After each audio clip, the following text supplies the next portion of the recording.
Rappahannock Community College serves a 12-county service region, and it is all rural, and it is marked by 5 major rivers, multiple creeks, and broadband's difficult for us to have. But as an educational institution whose mission is to provide inclusive access to exceptional educational and training opportunities to meet the needs of our learners and to prepare those to be employees, we have to have broadband. We can't meet our mission otherwise. All of our courses involve some technological component. Everything has an online component. This was exacerbated by the pandemic. And so those who don't have broadband are just left without an opportunity.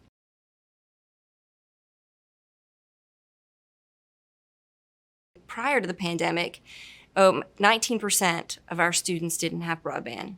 In fall of 20, during the middle of the pandemic, we still had 18% without broadband.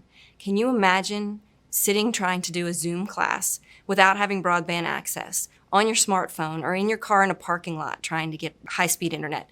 So it is really critical to us to be able to prepare our citizens to be the future employees of our world. We know that if 18% of our students don't have broadband, that's significant for our population, but what's really important is all the students we're missing. Those students who didn't even bother, who said, I can't do it because I have no way to be able to complete my coursework.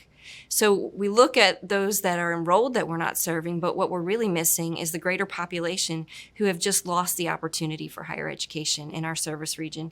And we are the only educational institution that actually has the footprint in these 12 counties. So this is where our campuses are located. But when you don't have students on campus, and even when you do, you cannot successfully complete coursework for any higher education institution without having quality internet access. It's important that we provide these opportunities and the flexibility because we are hopeful that actually our students, we have over 80%, more like 85% of our students are part-time. So they're also working. So they've got to fit in all these demands. And so broadband is absolutely critical for them to be able to access their courses. More of our students were not successful in the spring of 2020. And then we've had less students, and we were more greatly impacted than other places in Virginia.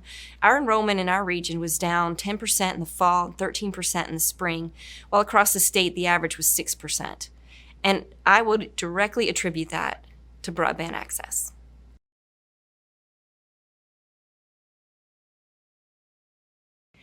Broadband is like electricity these days, and we just create a further socioeconomic divide by not providing that access to all. So we end up with the haves having more and the have-nots having less.